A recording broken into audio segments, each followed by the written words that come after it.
Estava entrando no Brasil, acho que foi na segunda vez. Estava entrando no Brasil, não sei se foi 2002, 2003. Aí no aeroporto aqui em São Paulo, a gente entrou lá dentro e tal, o Gurudeva estava lá. Alguma coisa aconteceu com o visto de Madhava Maharaj, né, que eu acho que foi emitido com algum erro. Eles erraram na embaixada com o visto de Madhava Maharaj. Eu sei que o Gurudeva estava sentado lá, eu sentado perto de Gurudeva, né? Gurudeva, ele falou: se Madhava Maharaj não entrar, eu vou embora. Eu falei: não, Gurudeva, como você vai embora? O festival está tudo arranjado, como que o senhor vai embora? Né? Não, eu falei: a gente vai arrumar. Eles tinham aprendido Madhava Maharaj lá dentro da sala, que Madhava Maharaj ele tinha que averiguar o visto. E o Gurudeva ficou, né? Madhava Maharaj, né, servo íntimo de Gurudeva. Gurudeva falou: não, se ele não entrar, amanhã mesmo eu vou embora. Falei: não, você vai ter que ficar aqui, não, nós vamos fazer o arranjo, não tem. E Gurudeva, não. Aí nós pegamos o Gurudeva, Gurudeva entrou no carro, assim, muito triste, né? Porque Madhava Maharaj não veio, ficou lá, ficou apreendido acho que umas 8, 10 horas no aeroporto nesse dia. E Gurudeva falou: não, ele chegou, trouxemos ele no Tabuão, aqui no outro local que foi feito o festival. E Gurudeva muito preocupado, né? Não, toda hora perguntando: e aí, como está Madhava Maharaj? Tem que chamar o advogado, alguma coisa, para poder resolver, senão eu não vou ficar aqui.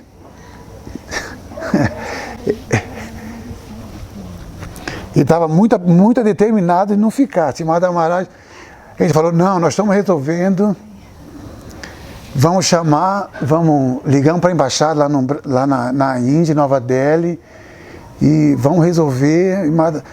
Sei que Madhava Maharaj estava no aeroporto, bravo também. Estava bravo com a Polícia Federal.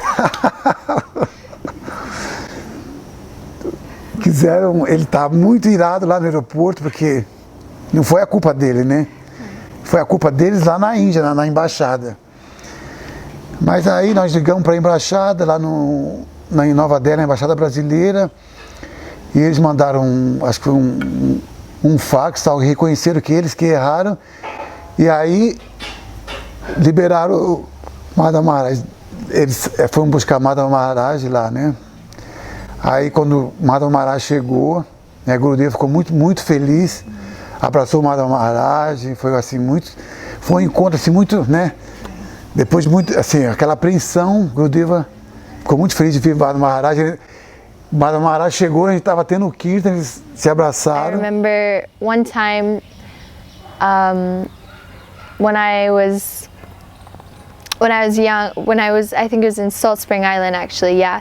Gurudev used to ask me to sing for him growing up, and he would have my mom sing Jai Radha Madhava, and then he told me he wanted me to sing like my mom, and then after that he would always like ask me to sing and stuff. But then some years went by and he didn't ask me to sing because there were so many amazing kirtaniyas, and why would he ask me to sing anyways? And then I came for Brajmandal Parikrama in 2006, and it had been like 3 or some years since I sang for Gurudev. And it was one of those Kartiks where whenever Gurudev would go back to his room, I would like try to be seen by him and then try to be seen by him again and be like hopping in front of like a million people, like go to the next spot and then go to the next spot and then go to the next spot, and then I was like, okay, forget it, like he's never gonna talk to me or look at me or anything. And I was really used to getting like attention, because when you're a kid you get like lots of attention and you can get away with like standing in line and getting more sweets and this and that. So I was like, okay, forget it, whatever. Anyhow, then it was the day of Deepavali, and Gurudev, I think it was, the day of Deepavali, it was early morning in Govardhan, and Gurudev sang the entire Govardhan Astakam, Nija Nikata Nivasam, the whole thing. And everyone was shocked because he wasn't singing at the time. And the sun was rising behind him and he looked so beautiful and so effulgent. And it was like he was giving us Govardhan Astakam as a mantra. It was so powerful. And even Madhav Maharaj started to kind of sing with him, and Gurudev just kept on going through the whole thing. And then afterwards, he started describing how Giriraj is the heart of Srimati Radhika and so powerful and our greatest friend, and anything that we wish for, he can give to us. Anything that we wish for, he can give to us. And he was saying how if we pray for anything material, Giriraj Govardhan can give to us. And if we pray for anything spiritual, if we pray for Krishna Bhakti, if we pray for Krishna Prem, if we pray for all these things, Giriraj Govardhan can fulfill that. He said if you pray for Radha Dasyam, then he will have to go home for a day or two and think about it, but anyhow he will give. So he was saying that when we pray to Giriraj, we should pray that our Krishna, like the Brajavasis, that Krishna is always protected, that he's always happy and pleased, and that we can attain an eternal spot in the caves of Giriraj where we are witnessing all his leelas. So then at the end, Gurudev said, anyhow, today or tomorrow, there will be a special benediction. So, especially tomorrow, you should go to Giriraj and you should pray from the core of your heart for any wish you like, and he will grant. So I thought, okay. So I prepared like a special little puja plate, not during the Anukut time, but afterwards. And I was really desperate to get some attention from Gurudev. So that was, I just looked past his whole class that he had given and I was like, that's what I'm going to do. So I went to Giriraj and I was like, it's been years since I have sang for Gurudev, and I would really like to sing for him because that's the only service that I feel I can offer, and I really want to sing for Gurudev. And I didn't tell anybody that was my wish, but I wrote it on a piece of paper, and I fully prayed to Giriraj Govardhan. And then I came back, and Gurudev had been,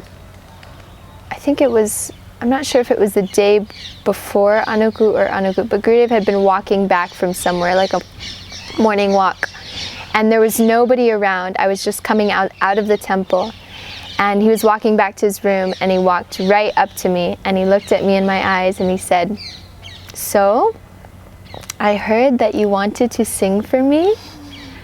And I went, you heard? What do you mean? And he did his whole raising eyebrow, beautiful glance, and said, yes, I heard. And he said, so you should be ready tonight. And I thought, oh my God, it's real. Wow. He is so connected to the heart of Giriraj, and Giriraj is so connected to the heart of Gurudev. And when we send our messages to either of these agents, it's a whole communication network, and they're all working to carry us to the feet of Srimati Radhika, and that is real and amazing. And Gurudev was always making this relationship. I mean, I remember when I would ask him to sing, he would say, and I'd say, what song should I sing?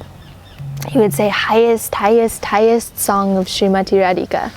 I wanted to sing like Gurudev Kripa Bindudiya, but he was like, highest song of Srimati Radhika, always giving us that abhiman, that Radhika abhiman, that's so beyond us, never looking at our faults, never looking at our qualification, but just anyhow giving us that sense of connection and relationship. Srila Gurudeva Maharaj left this planet on 9 February 96, and since that time my heart was like a burning of sadhu sangha. And I have heard that a very important person, was coming in New Mayapur, in a little house in the forest.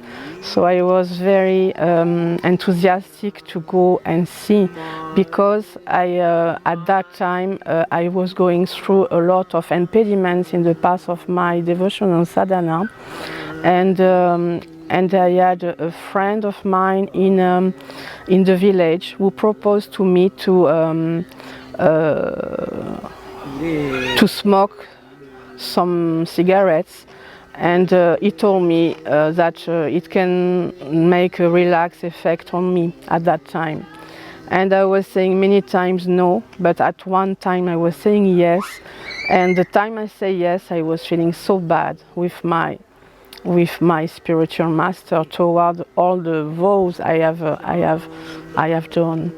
So the only way to ask and to beg pardon for that offense, I was looking for a sadhu, a living sadhu. And in fact, when I arrived in New Mayapur, all this small house in the forest was full of shoes of devotees everywhere, devotees sitting on the windows, in front of the door, so I cannot see, not the feet, not the face of this sadhu, nothing. But I was just praying, and I was thinking, all right, I cannot enter, so I am going to take the dust of the feet of all the devotees assembled here, and by their mercy, I can have the mercy of contact this sadhu. So I was one by one, all the shoes, and I was putting the dust on my head. And when I finished the last shoe, in fact, I was hearing the sorry who touched my heart, and I immediately understood that he was my Shiksha Guru. The story was a couple who just married, and for doing a festival of marriage, they were supposed to cross from one side of the river to the other side, and they put on that boat all the things to enjoy. Means alcohol, ganja, food, everything. So they put everything in that boat, and all the night they were rowing. And in fact, the next morning, they have seen that the houses were looking like the other side of the river, and also the trees, everything was looking like same. So they were thinking, wow, it's the same on the other side of the river, but really the same. And at one moment, they understood that they have not put off the anchor. So I was immediately understanding, because they were smoking ganja all the night on this boat. This is a very important detail. And immediately when I heard this story, I was thinking, this story is for me. So immediately I understood that he was speaking to my soul. And I was immediately realizing that he was my Shiksha Guru. So my heart was beating, and I was thinking, when can I speak to him? When I will be able to speak to him? And then I asked for an appointment as soon as I saw his personal servant. And he told me at 5 o'clock you can come and it will be possible. So I came at 5 o'clock, and every day like that at 5 o'clock I was coming, but the time was going and I cannot see him. So my heart was more and more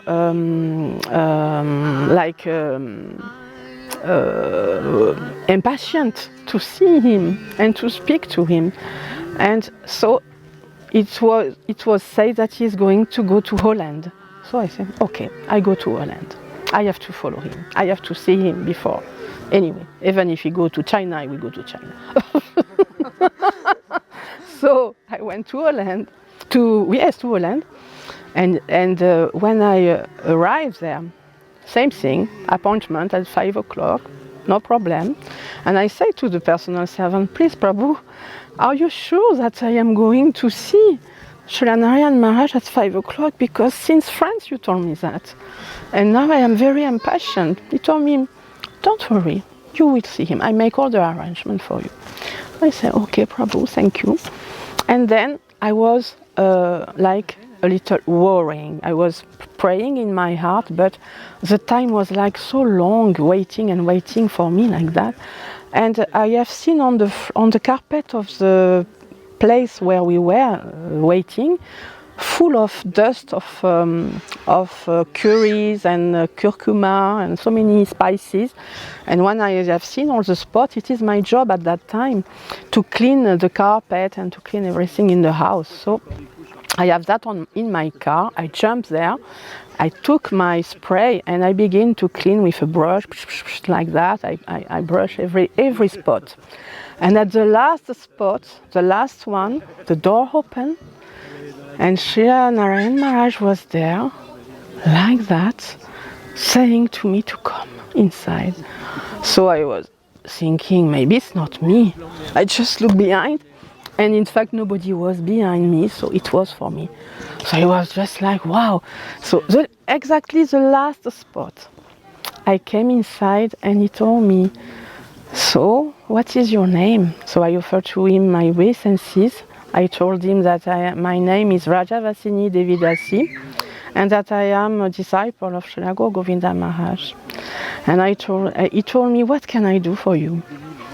And I say, you know, I came to see you and I am a lot ashamed to come to see you because I I make an offense to my spiritual master, a very great offense, and I would like you to help me. So he told me, you know, I have a pocket full of heart. My pocket is full of heart here, you see? Do you want to put your heart in my pocket? And I look at him and I say, I have already a father. And he told me, but you don't want me as a father? And I say, I have already one. He told me, yes, but I can be your father too. Oh, I say, oh yes, I accept.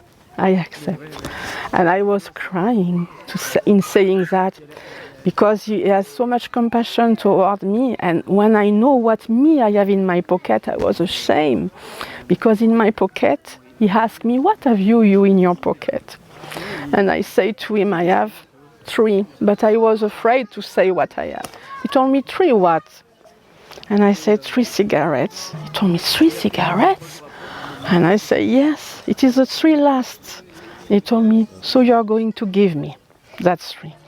And you give me, and in front of me, you will destroy them in the toilet, and you will push the button, and you will never smoke again in your life. And I say, yes, but it is the 3 last. And he told me, yes, the 3 last. You do it. So I accept to do it. And I was doing that, putting in the toilet in front of him and pushing the button.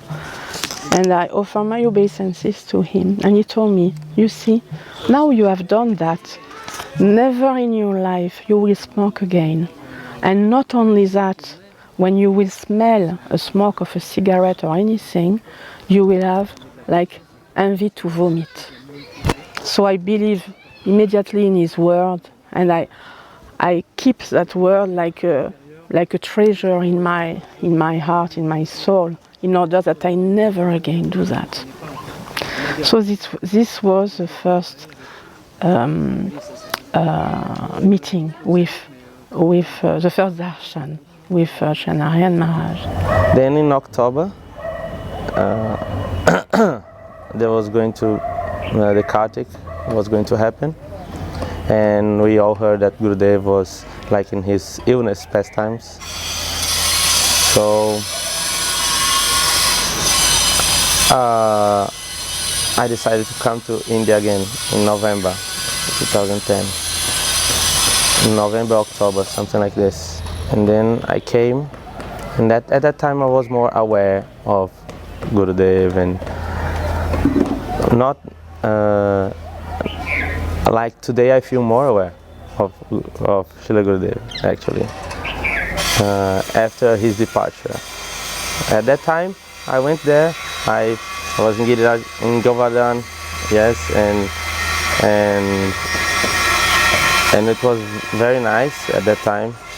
I remember one time Gurudev came out and I was there. I didn't go to Parikram that day, and he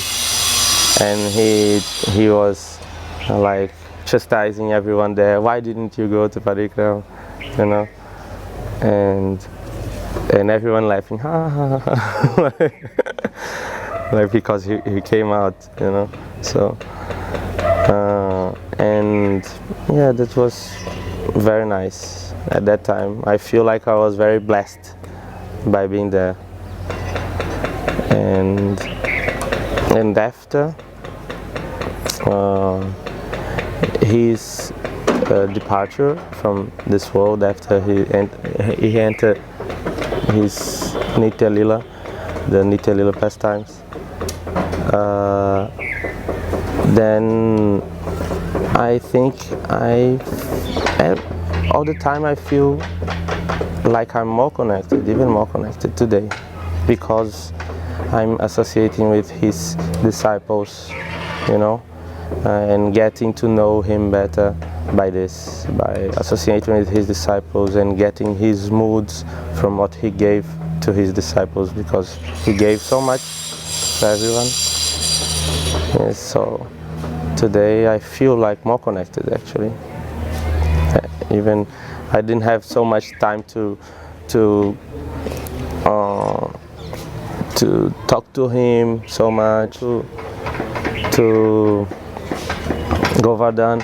I met him, like, and one other devotee made a question and I was there in front of him and I saw him how he was dealing with everyone, and when Shripad Bhaktivinoda Maharaj was there and how he was speaking to Maharaj.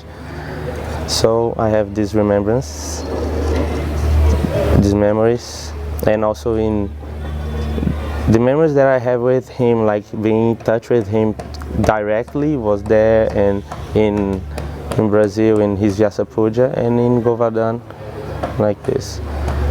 But I feel like more connected today because I know more about this great personality who he is, and I want to know more and more and more about him, and get more and more connected, and if I can serve him better, you know, how can I make him happy like this?